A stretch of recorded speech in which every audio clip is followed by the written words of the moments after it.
आज खरं म्हणजे 350 किंवा काही लोक 351 बोलतात स्वराज्याभिषेक दिन आहे. तर हजारो वर्ष त्या देशामध्ये छत्रपती म्हणजे काय किंवा महाराजांचा राज्याभिषेक कसा करतात, पर्टिक्युलरली हिंदू धर्माचा किंवा बहुजन माणसातला राज्याभिषेक कसं होतं, राजा कसा असतो, हे आपण भारतीय विसरून गेलो होतो. आणि ही संपूर्ण परंपरा पुनर्जीवित एका अर्थाने केली ते म्हणजे आपल्या सर्वांचे आदरणीय महाराष्ट्राचे सर्वांना वंदनीय असे श्री छत्रपती शिवाजी महाराज यांनी. तर 350व्या वर्षापूर्वी ज्यावेळेस आज आपल्याला थोडंसं अवघड वाटतं ही घटना 350 वर्षापूर्वी घडली होती. हे कदाचित एक म्हणजे विश्वास बसणार नाही इतकी मोठी ती घटना होती.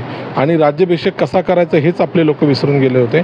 आणि मग त्यासाठी मग वेगवेगळ्या माहिती जमवल्या गेल्या, सगळ्या शस्त्रास्त्रांचा आधार घेतला गेला आणि मग महाराज छत्रपती झाले. आणि त्यानंतरचा इतिहास आपल्याला सगळ्यांना माहितीच आहे. 350 वर्षानंतर आज आपण त्यांच्याच नावाचं हे जे श्री छत्रपती शिवाजी मंदिर आहे आणि श्री छत्रपती शिवाजी स्मारक मंडळ आहे यांच्यामध्ये हा कार्यक्रम आपण करत आहोत. म्हणजे हा एक वेगळाच योगायोग आहे.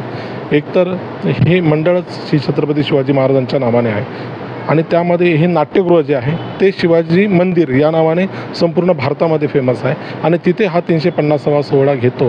अर्थात याचं सर्व काही जे श्रेय आहे तर या स्मारक मंडळाचे जे सर्व पदाधिकारी आहेत, मग त्याच्यामध्ये ब्रिगेडियर सुधीर सावंतसाहेब असतील, त्यानंतर बजरंग चव्हाणसाहेब असतील, त्यानंतर नरेसाहेब असतील, त्यानंतर अजून आपल्या सर्वांचे आवडते ज्ञानेश महाराज सर असतील आणि त्यांचे सर्व पदाधिकारी, मग ते बेलोसे साहेब आले, शिंदे साहेब आले, नलवडे आले, घाग आले, हे सर्वच लोक एकत्र येऊन आणि यांनी विचारविनिमय करून बऱ्याच दिवसांपासून हा कार्यक्रम आयोजित करण्यात आला होता. या कार्यक्रमाचे 3 ते 4 भाग आपण म्हणू शकतो.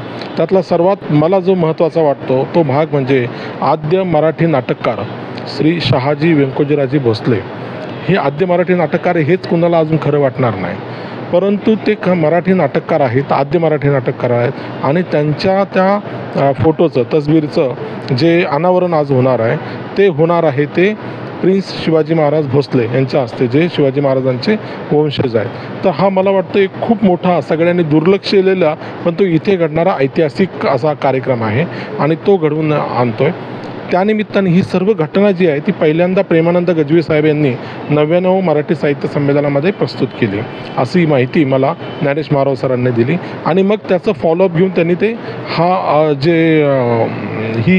हा जो इतिहास आहे हा संपूर्ण समाजासमोर आणला आणि आज त्या इतिहासाचं खऱ्या अर्थाने अनावरण होऊन ती तस्वीर जी आहे ती मराठी श्री शिवाजी मंदिर या नाट्यगृहात लावली जाणार आहे. हा दुसरा भाग झाला.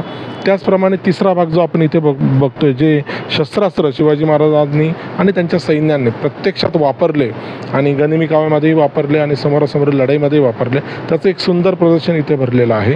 आणि वामन केंद्रे सर आहेत किंवा सांस्कृतिक विभागाचे संचालक चावरे सर आहेत, हे सर्व या कार्यक्रमाला इथे उपस्थित राहिले.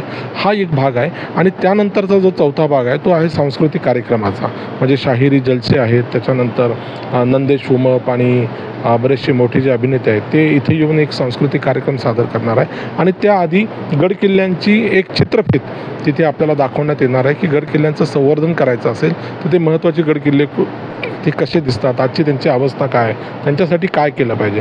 तर अशा अर्थाने एक फक्त जल्लोष किंवा सोहळा साजरा न करता एक वैचारिक महोत्सव, विचारांचा महोत्सव छत्रपती शिवाजी महाराजांचा इथे साजरा होतो आहे.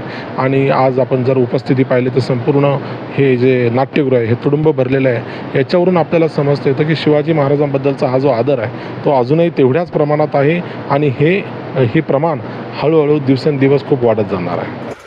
नवीन घडामोडी पाहण्यासाठी आजच आम्ही मुंबईकर 24 तासला लाईक करा, सबस्क्राईब करा आणि अपडेट रहा.